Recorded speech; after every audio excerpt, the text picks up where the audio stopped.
I completely agree that double standard itu harus dihapus. Oke. Hal-hal seperti ladies parking, menurutku itu ladies parking adalah privilege yang seharusnya nggak ada sebenarnya. Freedom of movement kita memang Hmm. harus dibatasi supaya lelaki-laki tidak melecehkan kami. Sedangkan Hmm. yang Hmm. harus terjadi itu kalau ada yang melecehkan, ya dia kena sanksi.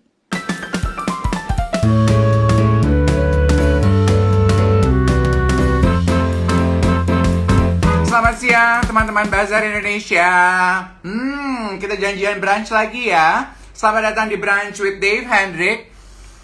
Siang hari ini saya menyapa teman-teman di hari Jumat. Beda dari biasanya. Biasanya kita ketemu hari Sabtu.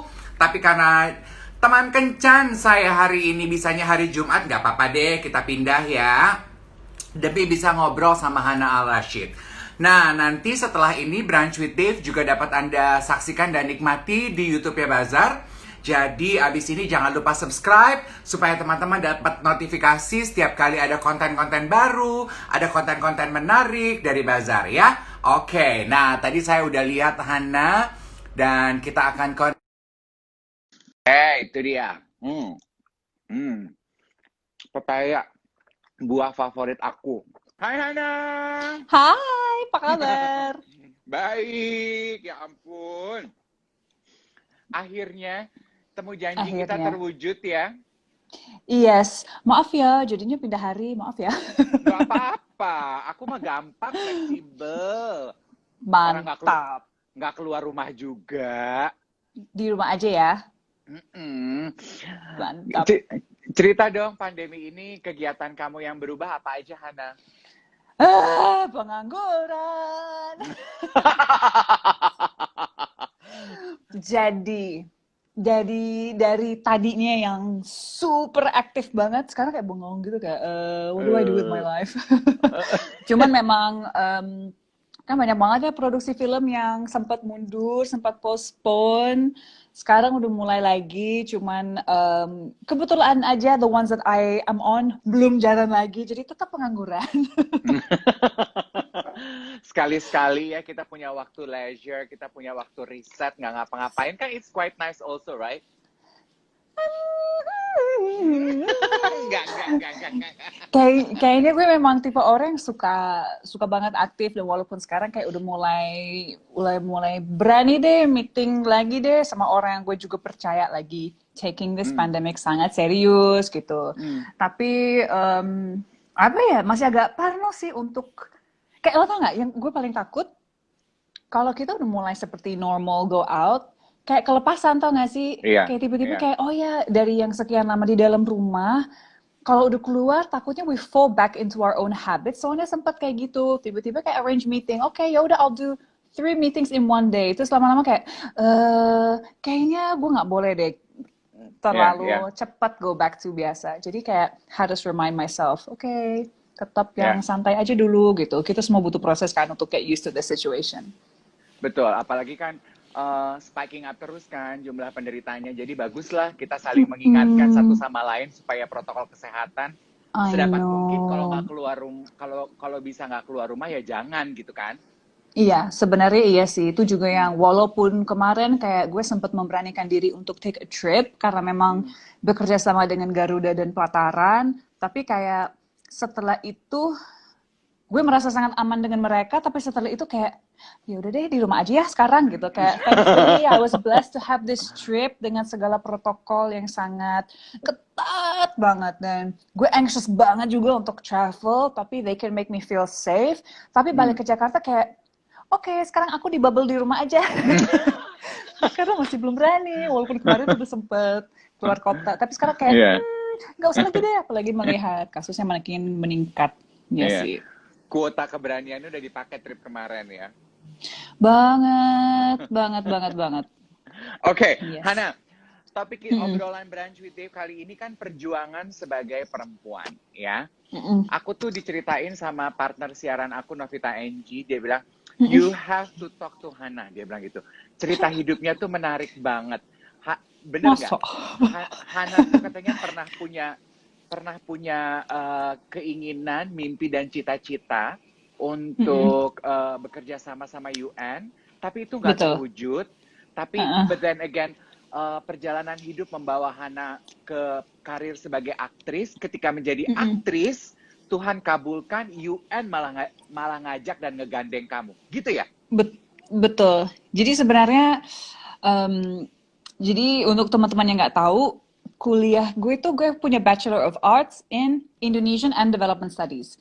Jadi walaupun gue lahir besar di Inggris tuh, gue kayak apa ya, mungkin gue diindoktrinasi sama bokap gue yang sangat patriotik sampai gue mengambil jurusan Indonesian, Bahasa dan Sastra Indonesia di salah satu kampus yang menjadi kayak pusat studi Asia dan Afrika di Eropa, School of Oriental and African Studies namanya.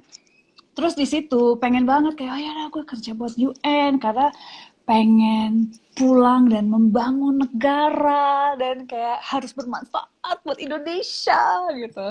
Dan pada saat itu justru gue cukup tertarik dengan program-program UNDP di daerah konflik. Jadi awalnya gue pengen banget ditugaskan kalau nggak di Aceh, di Poso atau di Ambon. Tapi setelah graduate, alhamdulillah those conflict areas udah mulai lebih peaceful dan udah settle down dan program-program sudah selesai gitu. Jadi kayak pulang ke sini kayak, oh ya udah deh, gue coba apply aja deh UNDP. Kagak dapet bro, kagak dapet sama sekali. Gue kayak terlalu idealis, terlalu yes, fresh graduate, aku bisa berbagai bahasa, pasti mereka mau aku. Enggak.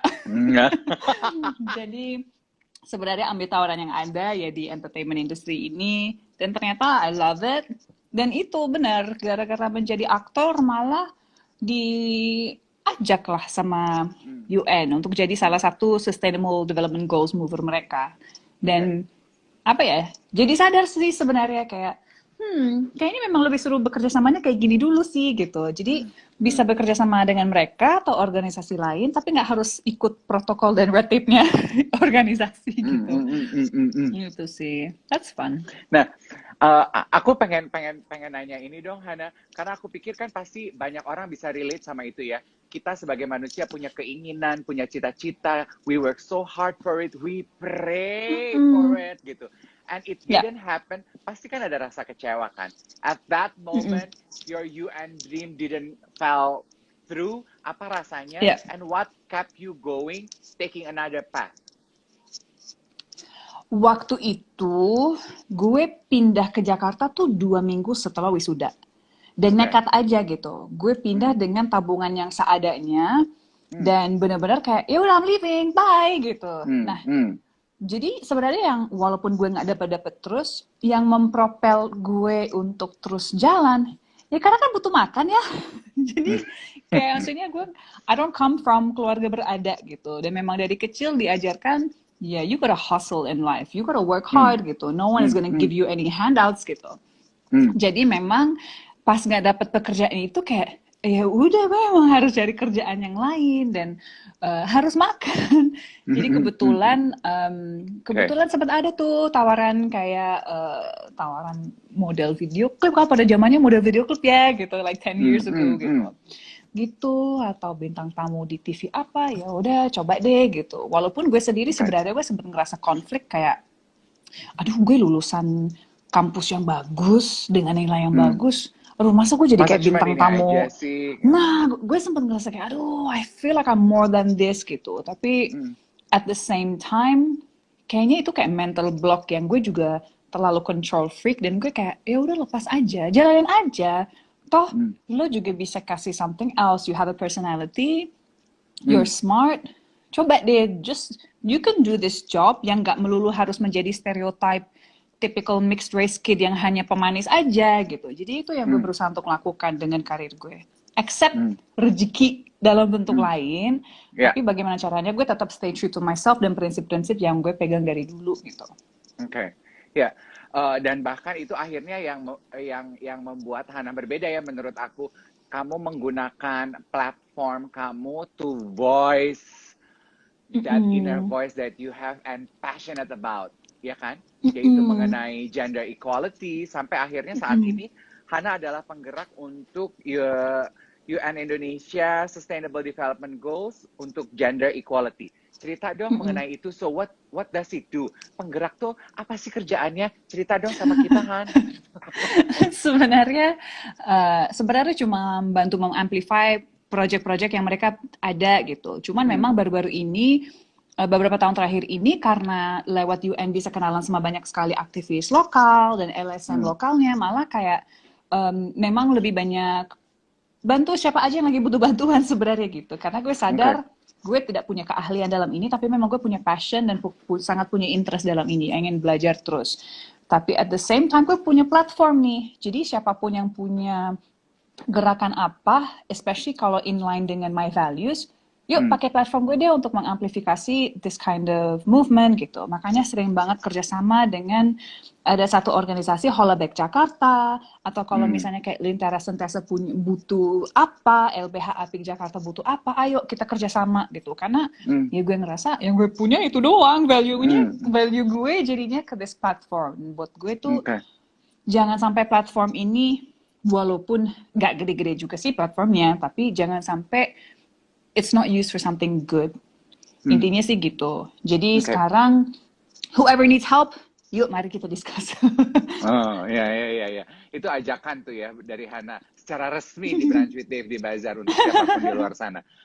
Kenapa gender equality, Han? Gender equality karena gue nggak pernah suka kalau gue dibedain sama lelaki. In the sense of gue nggak pernah suka kalau kemampuan gue diragukan karena gue seorang perempuan, karena gender gue. Gue percaya total bahwa oke, fine, secara biologis memang berbeda. Memang we are different. Tapi itu tidak menjadi hambatan untuk perempuan bisa mencapai apapun yang mereka mau sebenarnya. Jadi kenapa juga jadinya makin tertarik untuk ngomongin ini di Indonesia? Karena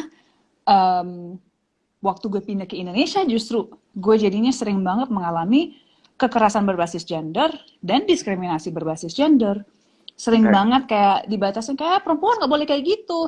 Hello, zaman sekarang lo masih ngomong kayak gitu.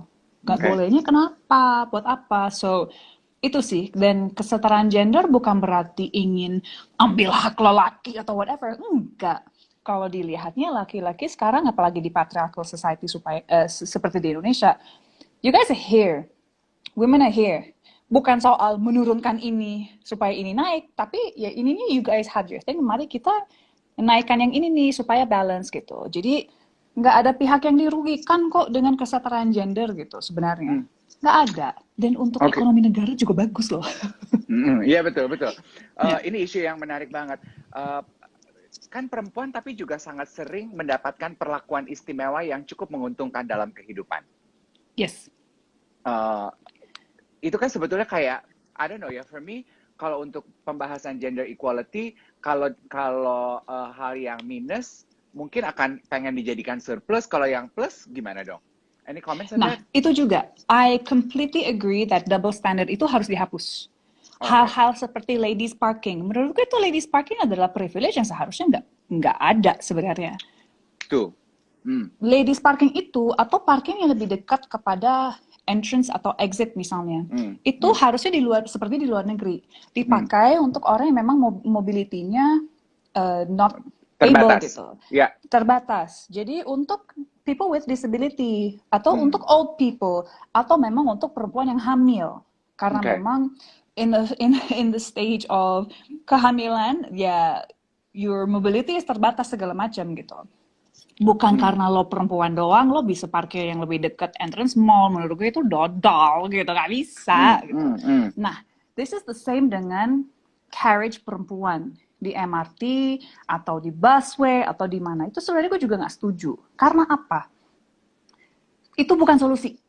Sebenarnya gini, pelecehan yang terjadi di transportasi umum itu, kalau kita mengambil solusi, memisahkan aja. Yang terjadi sebenarnya, kita mengajarkan perempuan bahwa freedom of movement kita memang harus dibatasi supaya lelaki-laki tidak melecehkan kami. Sedangkan yang harus terjadi itu, kalau ada yang melecehkan, ya dia kena sanksi. Dia dilaporkan dan dia dapat hukumannya gitu. If we only separate men and women, all we do is mengabaikan pelecehan itu terjadi gitu. It's not a real solution. Mungkin it makes some women feel safe, tapi what it doesn't teach is men to not harass women. Oke. Jadi, Oke. and gue nggak setuju dengan my freedom of movement harus terganggu hanya karena society kita tidak ingin mengajarkan lelaki kita untuk tidak melecehkan dan juga tidak ingin mengajarkan bahwa action reaction, lo melecehkan lo dapat hukuman gitu. Gitu Oke. sih. So ya, privilege itu double standard itu nggak boleh loh. Kayak perempuan-perempuan yang Ya, nonton ya. di sini nggak boleh lo expect bahwa kalau lo kencan sama lelaki atau nikah sama lelaki, everything harus dibayarin ini segala macam. No ladies, where is your pride? Please, we can go double Dutch. Berkontribusi juga dong. Hello. Double Dutch, bayar sendiri-sendiri maksudnya, Bayar Jack. sendiri-sendiri juga nggak apa-apa gitu. Benar. Ekspektasi itu loh, karena ini toxic masculinity juga berasal dari situ loh. Kasian loh laki-laki Indonesia kita. Kalau kita terus membebankan finance kepada mereka, kan that's also not fair menurut gue. Oke, itu juga funny that you mention it, karena toxic masculinity juga kan lagi rame banget nih di sosial media beberapa pekan belakangan ini. In a simple sentence, how would you define toxic masculinity? Buat gue, in my opinion ya, my understanding of it adalah hal-hal apa ya? How do I say that in Indonesian? Hal-hal yang secara budaya kita cultural norms that kita bilang bahwa lelaki harus kayak gini, yang sebenarnya adalah sesuatu yang toxic. Contohnya gini, laki-laki nggak boleh menangis, nggak boleh menunjukkan emosinya. Laki-laki yang harus dibebankan untuk financing keluarga atau cari nafkah. Laki-laki yang selalu harus in control dan nggak boleh kelihatan kelemahannya. Yang kita lihat sekarang dengan toxic masculinity seperti ini, dengan kita menuntut laki-laki harus kayak gini, itu juga detrimental kepada lelaki kita gitu. Dengan you're not allowed to show weakness, you're not allowed to get help. Itu banyak banget loh kalau kita lihat di Inggris tuh, misal contohnya ya, itu suicide rate untuk lelaki is huge dibandingkan perempuan. Very, very high. Dan cenderungnya saat mereka misalnya belum nikah. Jadi belum menjadi lelaki karena belum bisa menjadi suami dan belum menikah, belum punya keluarga, menafkahi. Kalau pengangguran, I don't have the money to support this segala macam. What does that do? It drives people to depression, it drives them to suicide. Toxic sebenarnya.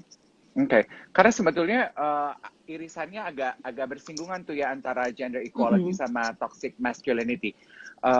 Karena kan toxic masculinity itu laki-laki begitu diagung-agungkan, mental laki-laki menjadi lebih superior, dia jadi menganggap perempuan less than laki-laki, iya kan? Yes, sebenarnya iya gitu.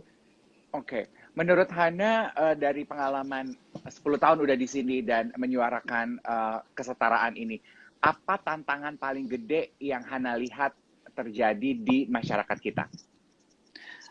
Karena budaya kita masih sangat patriarkal, yaitu masih melanggengkan toxic masculinity dan hal-hal seperti posisi laki di atas, posisi perempuan di bawah.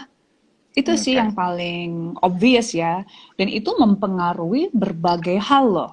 Kalau kita melihat, contohnya gini deh, pernikahan usia dini di Indonesia sebenarnya adalah big issue. Indonesia menjadi top 10 dari negara dengan angka child marriage yang paling tinggi. Bahkan di beberapa provinsi, 1 dari 4 anak Indonesia nikah di bawah umur gitu. That's a huge problem gitu. Kita harus nanya apa hubungan itu sama gender equality. Ya kalau misalnya anak lelaki dan anak perempuan dianggap setara, they could both go to school gitu. Tapi kalau misalnya anak perempuan dianggap hanya sebagai komoditas atau hanya sebagai burden, yang kalau misalnya ingin keluar dari rantai kemiskinan, ya udah anak perempuan gue nikahin aja deh ke orang lain, dia jadi masalah orang lain deh gitu. Kan perempuannya dianggap sebagai komoditas doang dong. Bukan dianggap sebagai manusia yang utuh yang juga bisa berkontribusi kepada keluarga. Nah itu kan sebenarnya ada link ke kesetaraan gender. Bagaimana cara kita memandang anak perempuan kita? Bagaimana caranya kita memandang anak lelaki kita? Kalau misalnya ada yang mau disekolahkan tapi uang terbatas segala macam, you can pretty much guess that it's usually lelaki yang akan disekolahkan. Perempuan buat apa sekolah tinggi-tinggi? Toh ujungnya lo juga nikah punya anak di rumah aja. Nah, kita harus mulai melihat potensi dari anak perempuan Indonesia untuk menjadi lebih dari hanya di rumah aja dan menjadi breeding ground gitu. Hmm. Perempuan sangat bisa berkontribusi untuk ekonomi keluarga sebenarnya. Dan kalau berkontribusi untuk ekonomi keluarga, ya you can kontribusi untuk ekonomi nasional dong gitu. Female Oke. workforce itu potensialnya luar biasa sebenarnya. Oke. But you can have Apakah both ya. You can have ya, both. Itu ya, yang ya. lo mau bilang bahwa perempuan juga boleh memilih. Intinya dari feminism atau apapun itu adalah that choice loh. Aku nggak bilang bahwa semua perempuan nggak boleh di rumah harus kerja. Nggak. Intinya dari equality itu juga adalah pilihan. Kalau mau pilih di rumah aja, ya udah nggak apa-apa. Tapi kalau milih untuk berkarir, masyarakat harus mendukung. Kita harus mendukung itu dan nggak boleh membuat perempuan merasa guilty. Jadi sebetulnya yang diinginkan atau benang merah dari perjuangan gender equality adalah hak perempuan untuk tetap mendapatkan pilihan di dalam hidup, gitu ya Han ya? Karena kan Itu selama ini dan juga kayaknya, ya, oh sorry silakan. ya, karena kan kayaknya rasanya perempuan tuh selalu the choice was given to them, ya kan? Pokoknya harus kawin, begitu kawin dia Ya. punya anak. Kalau udah punya anak ya Ya. nggak usah kerja. Kalau di rumah tangga ya yang bayar laki-laki gitu, ya kan? Kayaknya tuh ditentukan gitu oleh society. Seberapa banyak itu adalah pilihan pribadi dan seberapa banyak itu adalah tuntutan masyarakat, tuntutan Oke. budaya, Ya. ekspektasi yang merasa harus dipenuhin gitu. Selain pilihan itu sendiri, kita harus menyadari bahwa access to education, political involvement, job market, medical resources, segala macam berbeda untuk lelaki dan perempuan. Oke. Sebenarnya gitu. Yang inti dari kesetaraan gender itu adalah kesempatan untuk menjadi manusia yang utuh, yang mendapatkan segala akses sama dengan lelaki. Sama, ya. Karena currently nggak sama sebenarnya. Ada banyak sekali hal di luar sana yang membuatnya gender bias, di mana memang ya contohnya gitu. In terms of education deh, kalau pilihan untuk education adalah anak lelaki dibandingkan anak perempuan, ya berarti kesempatan untuk educationnya terbatas dong gitu. That in itself shows bahwa gender inequality terjadi. Oke. Gitu sih. Iya. Menarik banget nih komentar teman-teman juga seru-seru sekali tuh ya. Mata saya sampai dancing membacanya karena panjang-panjang, keren. Oke. Aku juga ingin membahas karena aku lihat di Instagram Hana, you are very open dan berani banget menyuarakan dan membagi pengalaman Hana mengalami kekerasan berbasis gender di tempat bekerja, di industri perfilman gitu kan? Iya. Apa yang mendorong lo untuk seterbuka itu, Han? Kan kebayang itu nggak gampang loh melakukan itu.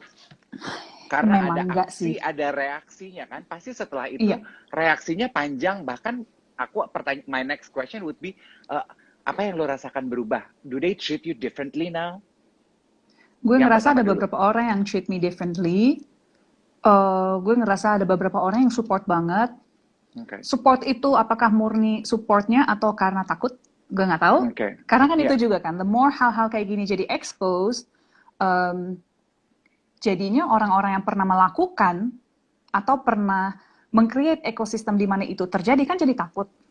Yeah. Jadi mungkin it's better for them to support this issue daripada nanti kena menjadi backfire. Backfire gitu. Cuman honestly memang nggak gampang, tapi gue didorong oleh perempuan-perempuan lain di industri gue yang juga menjadi korban dan juga capek. We are frustrated, kita capek dengan sistem kerja di industri perfilman di mana terlalu gampang abuse of power terjadi dan terlalu sering pelaku bisa terus berkarir dengan impunitas. Dan orang tahu, orang ini memang orangnya kayak gitu. Kalau kayak gitu, kenapa dia masih dikasih pekerjaan? Kalau dia begitu, kenapa system of work tidak dirubah untuk memprotek perempuan-perempuan yang ada di lokasi syuting? Kan ada banyak sekali pertanyaannya yang kayak gitu. Jadi, I feel, dan ini kalau soal sharing my experiences, sebenarnya dari street harassment aja aku sharing ya sebenarnya. Dan Pertama kali aku tulis untuk sebuah media online, tulis pengalamannya gitu. Dari situ banyak banget yang DM, banyak banget yang bilang, me too, I experience the same. Dan dari situ kan buat gue menjadi domino effect.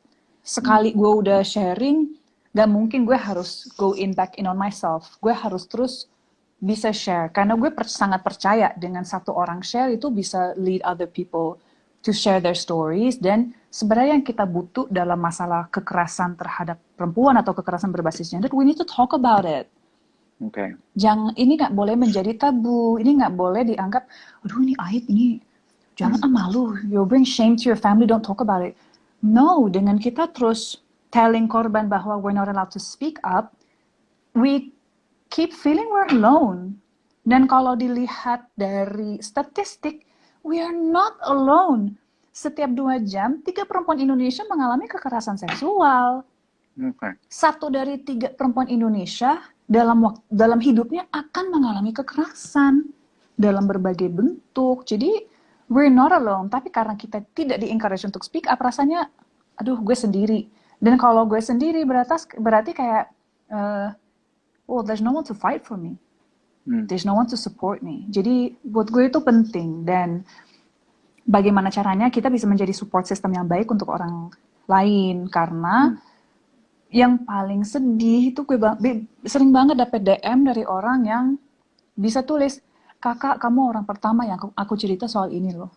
Can you imagine ada orang di luar sana yang gak bisa cerita ke their own family, malah ceritanya ke gue, orang yang mereka gak kenal. They don't know me, I'm a stranger. Okay. I find that so heartbreaking. Jadi itulah fungsinya bekerja sama dengan berbagai LSM yang bergerak di bidang ini, supaya orang kalau merasa tidak punya support system in their close family atau friends, bisa cari di tempat lain, bisa ke organisasi kayak Holabek Jakarta. Kalau butuh legal aid, bisa ke LBH Apik. You know, there's so many people who are working towards this gitu. Oke. Yang aku juga penasaran, Han, setelah you voice what happened, kamu merasakan ada perubahan nggak di industri kamu terhadap mengenai hal itu? This is tricky karena yaitu di satu sisi merasa bahwa makin banyak orang yang aware. Cuman bagaimana juga hal ini bisa dibicarakan untuk real change dan bukan sekedar gosip. Okay. That's the problem in our industry menurut gue. Aduh siapa sih yang pernah melakukan apa ke siapa gitu. It's not a question of who and what. It's a question of kenapa itu bisa terjadi. Okay, and what Dan next? kenapa no one does anything about it. Gue concernnya ke situ. Karena it doesn't matter for me who and what. What matters is bagaimana caranya kita bisa memprotek korban. Mulailah bicara dengan beberapa produser perempuan.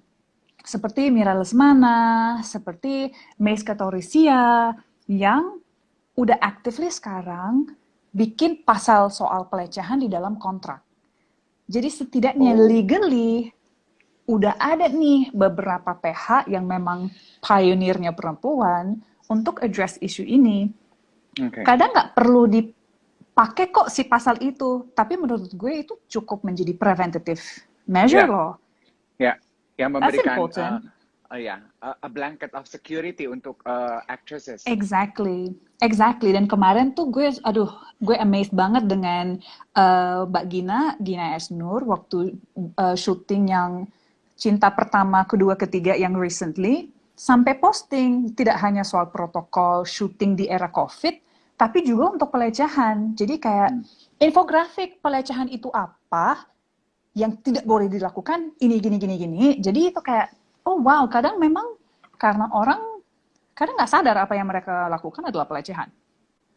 Like, you know, catcalling, atau colek sana-sini, atau mengkomentari badan orang. Itu kan sebenarnya seharusnya kita nggak usah digituin ya kalau lagi di ruang profesional ya nggak sih gitu. Kayak males banget, man. You trying to do your job, dan ada orang yang kayak, aduh ada yang nyegarin mata nih gitu. Kan nggak asik banget ya digituin. Nah, nggak asik banget kan.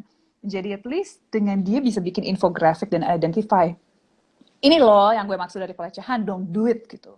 Dan saat melihat itu terjadi, tegur di depan semua orang, makin mantap tuh. Oh jadi orang makin sadar. So we have to keep talking about it and we have to creating measures to protect us. Ya, berarti sebetulnya kalau saran yang Hana bisa kasih kepada perempuan yang mungkin menyaksikan Brunch with Dave di Instagram kali ini atau nanti di YouTube-nya, kalau itu terjadi pada Anda, what you can do is fight back. Fight back, yes, tapi selalu harus assess situation. Karena itu sangat gampang untuk gue sebagai orang yang memang berani ngomong, lawan aja. I know, nggak semua orang bisa seperti itu. Dan kita juga harus melihat situasi. Gue merasa aman nggak untuk speak up sekarang gitu. Toh kalau misalnya lo sendiri di jalan, lo mau lawan juga takut lah. Jadi you have to assess the situation. Tapi setidaknya harus bisa lihat juga, ada nggak orang di tempat kerja kita misalnya yang kita percaya untuk speak up about this kind of stuff dan kasih tahu. Jadi itu sebenarnya yang lacking kan. Formal standard of procedure yang ada ini tidak hanya untuk film, tapi saya yakin di perkantoran juga, di dunia perkantoran juga mungkin itu nggak ada gitu. Kan biasanya mungkin untuk hal kayak gini bisa dilaporkan ke HR. Gue punya teman yang malah dilecehkan sama orang HR. Jadi mau ke siapa gitu untuk hal-hal kayak gini. Do you know what I mean? That's how sucky the situation is gitu. Speak up, yes. Tapi only if you feel safe to do it. Dan buat gue tuh, kan gue pernah ngelewatin beberapa cara gue speak up. Ada yang frontal banget sampai kayak, apaan sih lo, lebay banget sih, GR lo gitu. Membuat gue makin marah gitu. Ada yang dulu gue pernah tulis di Twitter gitu. Kayak gue baru dilecehkan sama pelecehan verbal ya oleh ojol di jalan.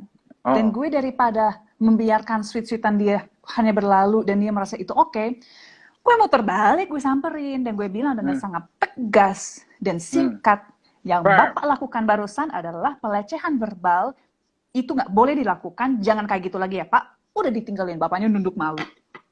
So in and out gitu, kayak say something very firm, very strict, and then get out of there gitu.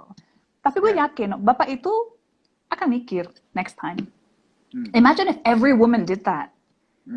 Imagine if every woman did that.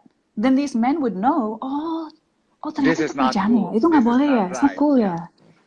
Cuman gue paham juga kenapa banyak perempuan gak speak up. Capek loh Dave, gila kalau kita harus speak up setiap kali. Mungkin our whole entire day is just telling men, don't do that ya. Setiap kali lo keluar, aduh bapak itu pelecehan. Itu bisa kali 13 kali sehari. Lo mesti ngomong kayak gitu ke orang.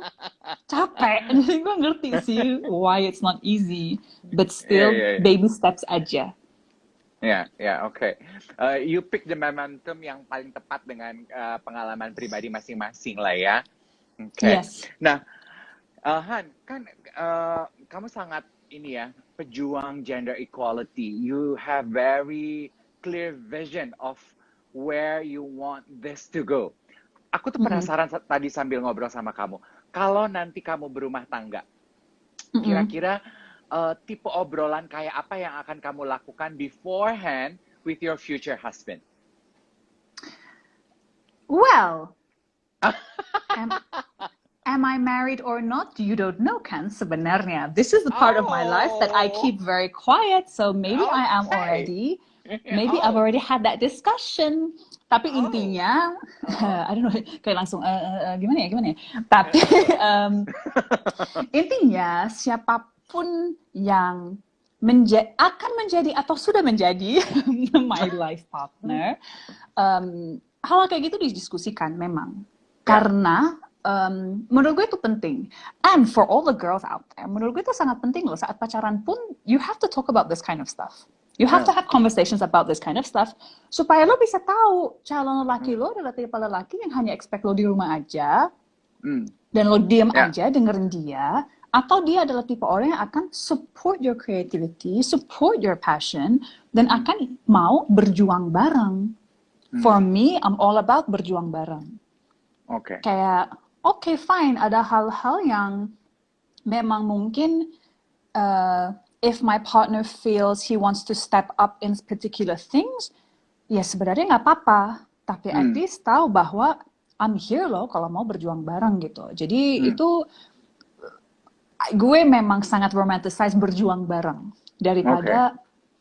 daripada stereotypical role di mana lelaki has to do everything.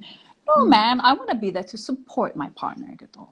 Oke. Kan the whole point of partner adalah partnership, ya nggak sih? Kerja bareng Kerja bersama-sama. bareng, Ya, ya, ya. exactly. Dan karena itu, aku dibesarkan sama ibu yang seperti itu, yang sangat fighter juga. Jadi ya memang for me it's easy to think that karena kan my mom was like that. Nggak semua nggak semua ibu seperti itu, and that's completely fine. Tapi balik lagi ke what do you want? How do you value yourself? What do you want from your life? Kalau kamu punya passion untuk menjadi lawyer atau menjadi businesswoman, partner kamu akan support itu atau enggak? Kalau dia enggak akan support, kamu ikhlas enggak untuk itu? Hal-hal kayak gitu menurut gue harus banget diomongin di awal untuk menfilter tuh cowok-cowok yang insecure, yang toxic. Run away. Get away from them. Tapi jokes aside gitu, sebelum akhirnya menemukan yang cocok klop gitu, pernah nggak dapat cowok-cowok yang toksik yang akhirnya begitu filter yang tadi Banget. Hana bilang itu, terus mereka mundur gitu? Hah? Ada? Sebenarnya kayak dulu pertama tuh waktu guys awal pindah ke Indonesia tuh justru ngerasa kayak susah banget loh untuk dekat sama orang di sini karena kan gue memang lahir besar di luar negeri, so I have like a very strong-willed personality gitu, independent, fighter sendiri nggak apa-apa ya itu partnership gitu. Cuman kayak dulu sering banget ketemu cowok-cowok insecure yang kayak kan gue bisa naik Gojek kemana-mana ya. Even before ada aplikasi, gue kan langganan ojek, nomor langganan ojek di HP gue itu kayaknya lebih banyak ojek numbers daripada boys numbers gitu. Cuman kan udah gue bisa pulang pergi by myself, terus kayak aku nggak ngerasa dibutuhkan, kamu nggak minta dijemput. Emang mau jadi sopir gue tuh mau jadi partner gue men gitu kayak what gitu. Menurut gue tuh aneh bahwa standar pacaran di sini perempuannya harus diantar jemput kemana-mana. I find that so weird buat gue personally ya gitu. Atau pernah tuh deket sama orang yang orang kreatif juga sebenarnya. Sempat ngobrol, ya udah kalau nikah nanti gimana. Terus Mari bilang ke gue, iya kalau nikah nanti kamu nggak boleh syuting ya, kamu di rumah aja jaga anak. Gue langsung, oh you're one of those people. Oh kalau nggak apa-apa sih kalau misalnya you find a partner yang memang gak apa-apa ninggalin karir untuk stay di rumah, not a problem. Yang ini gak ikhlas Problem. Problem. Udah gak jadi. Itu jadi filter yang baik untuk dilakukan untuk tahu mana yang cocok, mana yang enggak ya. Yes, good. Dan gini harus diomongin loh. Very important issues menurut gue harus diomongin. Ini kita lihat aja deh. Pilpres aja deh, kita lihat politics di negara ini. Di mana itu bisa membuat suasana saking panas, entire families are split in the middle. Ada yang pro ini, ada yang pro ini. Lo bayangin kalau tiba-tiba lo nikah sama orang yang ternyata nyebelin and like completely values-nya ternyata beda sama lo, but you're stuck with them because you're married with them gitu. Jadi kan hal-hal kayak gini diomongin di awal. Di awal, yes, gitu. Yes. Aku juga ingin nanya ini Dohan, ada dua yang kita ingin bahas lagi sebelum kita tutup. Aku lihat di Instagram Hana juga melakukan penggalangan dana untuk perempuan kelompok rentan COVID. Betul. So basically sempat beberapa bulan lalu, ya itu di approach sama beberapa LSM yang memang bergerak di isu perempuan. Dan kalau kita lihat situasi COVID, situasi pandemi, terutama pas PSBB kemarin, kasus kekerasan meningkat di Jakarta sendiri meningkat 3 kali lipat.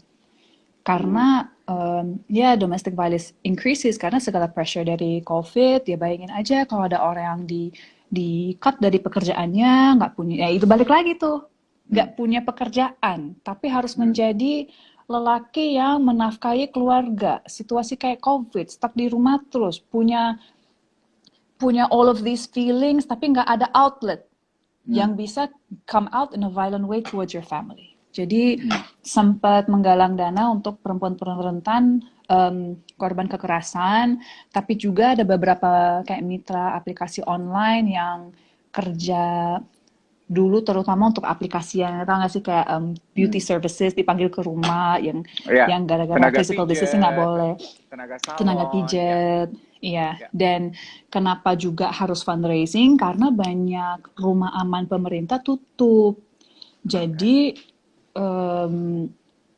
domestic violence terus terjadi, tapi nggak ada rumah aman nih. Jadi dibutuhkanlah dana untuk menyewa rumah untuk menjadi rumah aman to house all these victims gitu. Oke. Gitu Dan sih. berjalan sukses nggak kemarin penggalangan dananya, Han? Kemarin lumayan sih, cuman aku ngerasa masih bisa lebih baik lagi ya, karena Oke. ya that's one thing that I love about Indonesia. We are one of the most charitable people in the world sebenarnya. Kalau lihat itu kayak dalam situasi natural disaster atau yang kayak COVID kemarin, gotong royong dari masyarakat itu luar biasa dan menurut gue itu Iya. sesuatu yang very proudly Indonesian untuk itu gitu. Dan kemarin juga mungkin banyak orang kan punya prioritas yang berbeda ya, mau menggalang dana untuk this cause, dan memang saya ngerasa isu perempuan sering banget ditinggalkan sih sebenarnya gitu.